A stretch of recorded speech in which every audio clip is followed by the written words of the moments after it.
Support for this podcast comes from St. Alphonsus Orthopedic and Sports Medicine Clinics, with physicians, physical therapists, and trainers who treat sports and performance-related injuries, with locations across the valley. More information on services and locations at stalphonsus.org/stayactive. From Boundary to Bear Lake, Fremont to Payette, Oahe to Oneida, there are interesting people, places, and histories in all of Idaho's counties. And Idaho Matters wants to share it with you with stories from all 44 counties that make up the Gem State. Email your ideas to idahomatters@boisestate.edu or use the Talk to Us feature in our app, available on Apple and Android, and tune in each weekday at noon for Idaho Matters.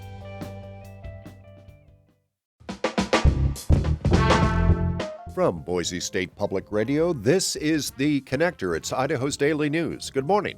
I'm George Prentice. We have news of another confirmed case of measles in Idaho. We'll tell you about a boil water order in McCall. And we have news about the state of the university at Boise State. It is Thursday, the 21st of August, and here come today's stories.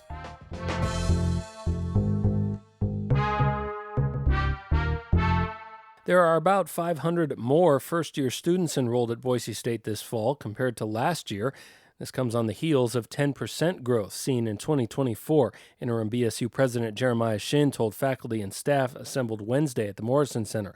That number includes all types of students. Online enrollment is up nearly 7% over last year and 12% over 2 years ago. More than a third of credits earned last school year came in online courses. This year, Shin says there will be more than 6,000 fully online students. Campus continues to grow, too, with the opening of the new Syringa Residence Hall and technology-focused education and research programs established in the last few years, Shin says, have positioned the school and its students for the future. We are on the precipice of navigating the steep trajectory from earning university status just 51 years ago to becoming an elite research university on our terms. Shin will give way to a new president this fall. He only briefly acknowledged the many recent and ongoing personnel changes that includes multiple deans and administrative leadership positions. He says the school would continue to press forward with its strategic initiatives and plans an executive team roadshow this fall to get feedback from colleges across campus. Boise State opens its 2025-2026 academic year this Friday. Classes begin on Monday. Troy Oppie, Boise State Public Radio News.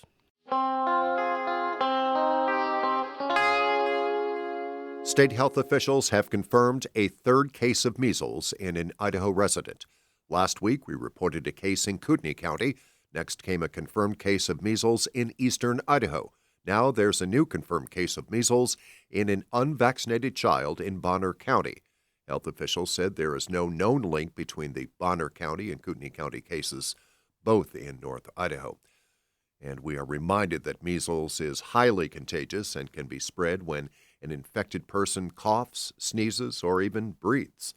Usually about 13% of measles cases require hospitalization, but that jumps to 21% among young children. A boil water order remains in place for all areas in the city of McCall. City officials saying a fire hydrant valve broke on Mission Street. That's affecting the majority of the city's water system. McCall residents are asked to boil water for drinking and cooking. The rock fire has given residents near the Tamarack Resort plenty to worry about. You'll remember that last week that the resort halted operations as the fire began to grow. The Valley County Sheriff's Office has upgraded orders to Level 2, or SET. In other words, be ready to go if an evacuation is necessary. And tonight, there will be a community meeting to brief residents. It will be at the Donnelly Rural Fire Protection Office of Roseberry Road. The doors will open at 5:45. Checking the latest update this morning, the rock fire has burned 27,400 acres southwest of Donnelly. It is 0% contained. 728 firefighting personnel are on the scene.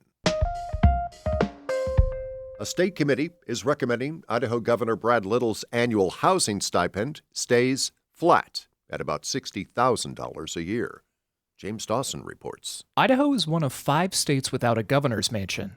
It sold the last one in Boise's North End in 1989, and former Governor Butch Otter never occupied a donated home from his ex-father-in-law, J.R. Simplot.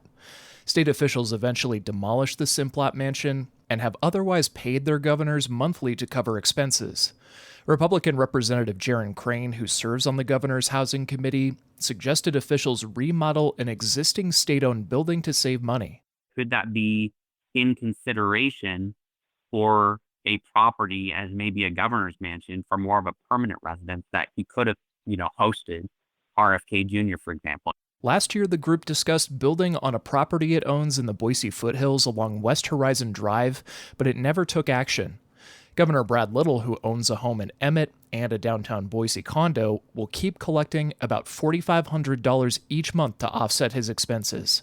James Dawson, Boise State Public Radio News.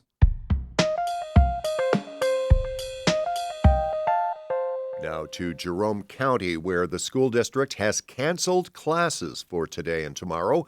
It's not weather-related or illness-related.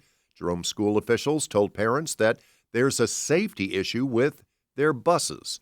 It turns out buses during yesterday's afternoon routes clearly needed repairs and what the district called operational changes. The district said they're taking immediate steps to repair the buses, and classes will resume in the Jerome district on Monday.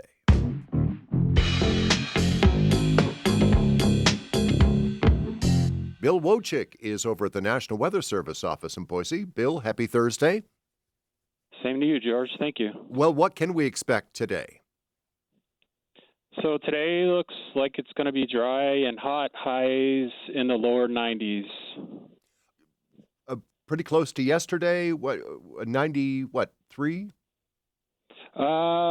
Yesterday was, let's take a look here. Yep, 93. Okay. And that's a little bit above normal. Our normal high, I think, is 89.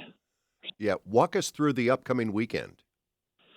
So there is a high pressure center to our south, and that will slowly build over us through Saturday. So what that's going to do is bring some even warmer temperatures by Saturday. So warming up a little bit tomorrow. We're looking for high Friday 96 and Saturday 99. So we're going to be really close to that century mark, but it'll stay dry through the period. Any change in the extended outlook?